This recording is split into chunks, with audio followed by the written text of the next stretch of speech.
விஜய்க்கு எதிராக வந்து வக்கீல் வந்து அடுக்கடுக்காக குற்றச்சாட்டுகளை வந்து வச்சிட்ருக்காரு. அதை பார்த்துட்டு எல்லாருமே அதிர்ச்சியாக அப்படியே பார்த்துட்ருக்காங்க. விஜயோட தாத்தா பாட்டி மனசு கஷ்டப்பட்டு அழுதுட்ருக்காங்க. இந்த சூழ்நிலையில் வந்து விஜய் தான் குற்றவாளி அப்படின்னு சொல்லிட்டு சொன்னதால் வேறு வழி இல்லாமல் வந்து அவருக்கு வந்து தண்டனை கொடுக்கணும் அப்படின்னு சொல்லிட்டு எல்லா வந்து முடிவையும் வந்து ஜட்ஜ் எடுத்துகிட்ருக்காரு. அப்போ வந்து விஜய்க்கு வந்து குறைஞ்சபட்ச தண்டனையா அப்படின்னு சொல்லிட்டு இருக்கும்போது கரெக்டாக அங்கே வராங்க நம்ம வந்து வெண்ணிலா வந்து பார்த்தோன்னே எல்லாம் அதிர்ச்சி அடைகிறாங்க. நிறுத்துங்க சார் அப்படின்றாங்க. விஜய் மேலே எந்த தப்புமே இல்லை சார், அவர் எதுவுமே பண்ணலை, என்னை தள்ளி விட்டது அவர் இல்லை சார் அப்படின்றாங்க. அதை கேட்டு எல்லாம் அதிர்ச்சி அடைகிறாங்க. நீ யாருமானோன்னு நான் தான் சார் வெண்ணிலா அப்படின்றாங்க. நீ வந்து ரொம்ப ஆபத்தான நிலையில் இருக்கதா சொன்னாங்களே அப்படின்னோடனே இல்லை சார் இப்போ எனக்கு எல்லாமே க்யூர் ஆகிடுச்சு, நான் வந்து சாட்சி சொல்ல தான் நினச்சேன், ஆனால் வந்து போலீஸ் என்னை தடுத்துட்டாங்க அப்படின்னோடனே அதிர்ச்சி அடைகிறாரு ஜட்ஜு. உடனே போலீஸை செமையாக திட்டுறாரு. அடுத்து வந்து ஏறி ஊரில் சொல்லுமா எல்லா விஷயத்தையும் அப்படின்னோடனே இந்த மாதிரி விஜய் எந்த தப்புமே பண்ணல, என்னை தள்ளி விட்டது பசுபதி தான்ற உண்மையை வெளியெல்லாம் சொல்கிறாங்க. அதை கேட்டு எல்லாம் அதிர்ச்சி அடைகிறாங்க. பின்னாடி வந்து அவங்க மாமாவும் வந்துடுறாரு. நம்ம வந்து குமரன் என்ன பண்ணுறாரு, வெள்ளாவோட மாமாவை இங்கே கூட்டிகிட்டு வராரு. அவரும் வந்து சாட்சி சொல்கிறாரு. 2 பேரும் சாட்சி சொல்கிறதால விஜய் நிரபராதி அப்படின்னு சொல்லிட்டு சொல்கிறாங்க. பசுபதி அரெஸ்ட் பண்ண சொல்லி ஆணை பிறப்பிக்கிறாங்க. கரெக்டாக பசுபதியை வந்து தேடவே வேணாம் சார், இங்கே இருக்காரு அப்படின்னு சொல்லிட்டு நிவின் எடுத்து வந்து ஒப்படைக்கிறாரு. பசுபதியை அரெஸ்ட் பண்ணுறாங்க. இந்த சூழ்நிலை விஜய் குற்றவாளி இல்லை அப்படின்னு சொல்லி தீர்ப்பு சொல்லி விஜய் வந்து ரிலீஸ் பண்ணுறாங்க. ரிலீஸ் ஆனோன்னு விஜய் வந்து காவேரி கிட்ட அப்படியே ஓடி வராரு. உடனே காவேரி வந்து அங்கேருந்து வந்து விலகி வந்து வெளியே வந்து போயிடுறாங்க. அதனால் விஜய் அதிர்ச்சி அடைகிறாரு. காவேரி எங்கே போனா, எதனால் இப்படி பண்ணுறா அப்படின்னு சொல்லிட்டு குழம்பி நிற்கிறாரு விஜய். அடுத்து வந்து இங்கே என்ன பண்ணுறாங்க, வெண்ணிலா அவங்க மாமா எல்லாருமே வந்து வீட்டுக்கு வராங்க, விஜயோட வீட்டுக்கு. இந்த மாதிரி வந்து நல்லபடியாக எல்லாம் முடிஞ்சிச்சு, நாங்கள் ஊருக்கு போகிறோன்னு, வெண்ணிலாவுக்கு க்யூர் ஆகணும்னு நீங்கள் போகலாம், எந்த பிரச்சனையும் இல்லை அப்படின்னு சொல்லிட்டு விஜய் சொல்கிறாரு.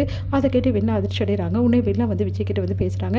விஜய் உங்ககிட்ட நான் கொஞ்சம் பேசணும் விஜய் அப்படின்றாங்க. என்ன விஷயம் அப்படின்னோடனே காவேரி போய் மீட் பண்ணியா அப்படின்னு சொல்லிட்டு கேட்குறாங்க. இல்லை நான் போனேன், ஆனால் காவேரி எங்கே போனானே தெரில, அவள் எங்கே போயிருக்கா அங்கே போயிருக்கான்னு சொல்லிகிட்டே இருக்காங்க, காவேரி மீட் பண்ணவே முடியல, என்னால் காவேரி பார்க்காம ரொம்ப டென்ஷனாக இருக்குது, அதனால தான் இப்போ கிளம்பிட்டு இருக்கேன்னொன்னே நீ போய் பார்த்தாலும் காவேரி உங்ககிட்ட பேச மாட்டா, உங்ககிட்ட வந்து வரமாட்டா அப்படின்னு அதிர்ச்சி அடைகிறாங்க. காவேரி இந்த ஊரில் இருந்தால் தானே வருவா அப்படின்றாங்க. நீ என்ன சொல்கிற வெண்ணிலா, காவேரி எதுக்காக இந்த ஊரை விட்டு போகிறா எனக்கு புரியல அப்படின்னோடனே காவேரி நம்ம 2 பேரும் சேர்த்து வச்சுட்டா ஊரை விட்டு போயிட்டா அப்படின்னோடனே பயங்கரமாக அதிர்ச்சியாக இருக்குது. நீ என்ன சொல்கிற, அது எப்படி நடக்கும், யானும் காவேரியும் ஹஸ்பண்ட் ஒய்ஃப்னு உனக்கு தெரியும்ல, மற்றபடி வேறு அப்படின்னோடனே எனக்கு தெரியும் விஜய், காவேரி கர்ப்பமாக இருக்கா, அதை தானே சொல்ல வர அப்படின்னோடனே அதிர்ச்சி அடைகிறாரு. உனக்கு எப்படி தெரியும் அப்படின்னோடனே நடந்த விஷயத்தை எல்லாத்தையுமே வந்து வெண்ணிலா வந்து விஜய் கிட்ட சொல்கிறாங்க. அதை கேட்டு விஜய் அதிர்ச்சி அடைகிறார். காவேரி எதுக்காக அப்படிலாம் சத்தியம் பண்ணா அப்படின்னு சொல்லிட்டு பயங்கரமாக அழறாரு. என்னை விட்டு போகிறதுக்கு உனக்கு எப்படி காவேரி மனசு வந்தது, எப்படி காவேரி நீ இல்லாமல் குழந்தை இல்லாமல் என்னால் இருக்க முடியும் அப்படின்னு சொல்லிட்டு பயங்கரமாக அவரால் தாங்கிக்க முடியாமல் அழறாரு. அதை பார்த்து விஜய் அப்படி சொல்லிட்டு வெண்ணிலா வராங்க. நீயே சொல்லு வெண்ணிலா, எப்படி வெண்ணிலா, நான் சின்ன வயசுலேருந்து அப்பா அம்மா எல்லாமே எவ்வளோ கஷ்டப்பட்டேன், ஏன் குழந்தையும் அப்படி கஷ்டப்படணுமா, அதை எப்படி நான் விட முடியும், காவேரி வந்து வாக்கு கொடுத்துட்டான்றதால நான் அப்படிலாம் பண்ண முடியாது வெண்ணிலா, எனக்கு என் குழந்தை வேணும், என் பொண்டாட்டி வேணும், தயவு செய்து வந்து என் பொண்டாட்டி எங்கே இருக்கான்னு சொல்லு, உனக்கு கெஞ்சி கேட்குறேன் அப்படின்றாரு. அதை கேட்டு வந்து அப்படியே உருகி போகிறாங்க வெண்ணிலா. உடனே வந்து நானே ஒரு முடிவுக்கு வந்துட்டேன் விஜய், நீங்கள் பேசுறதுல ஒன்றா இருக்குது, காவேரி விட்டு கொடுத்தாதான், ஆனால் அவள் அப்போ எப்போ வந்து கர்ப்பத்தை பற்றி சொன்னாலோ அப்போவே நான் முடிவு பண்ணிட்டேன், காவேரி உன்னையும் சேர்த்து வைக்கணும்னு சொல்லிட்டு அப்படின்னு அதிர்ச்சி அடைகிறாரு.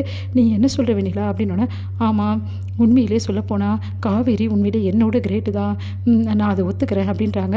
அதை கேட்டுட்டு வந்து விஜய் அப்படியே பார்க்குறாரு. ஆமாம், உண்மையிலே எந்த பொண்டாட்டியும் எந்த புருஷனுமே விட்டு கொடுக்க மாட்டா, ஆனால் காவேரி விட்டு கொடுத்துருக்கானா அவள் எவ்வளோ வந்து உன் மேலே லவ் வச்சுருப்பான்னு எனக்கு புரிஞ்சிடுச்சு, நான் வந்து உன்னை பார்த்துக்கிறதோட காவேரி உன்னை நல்லா பார்த்துப்பான நம்பிக்கையும் எனக்கு இருக்குது, அதனால் நான் விட்டு தரேன், ரொம்ப சந்தோஷமாக விட்டு தரேன் அப்படின்னு சொல்கிறாங்க. அதை கேட்டு சந்தோஷம் தாங்க முடியல விஜய்க்கு. நிஜமாவா வெண்ணிலா அப்படின்னு, நிஜமாக தான், இப்போ காவேரி எங்கே இருக்கான்னு எனக்கு தெரியும் வா அப்படின்னு சொல்லிட்டு கூட்டிகிட்டு போகிறாங்க. காவேரிக்கும் இடையில வந்து வெண்ணிலா வந்து எல்லா பிரச்சனையும் தீர்த்து அவங்கள சேர்த்து வைக்கிறாங்க.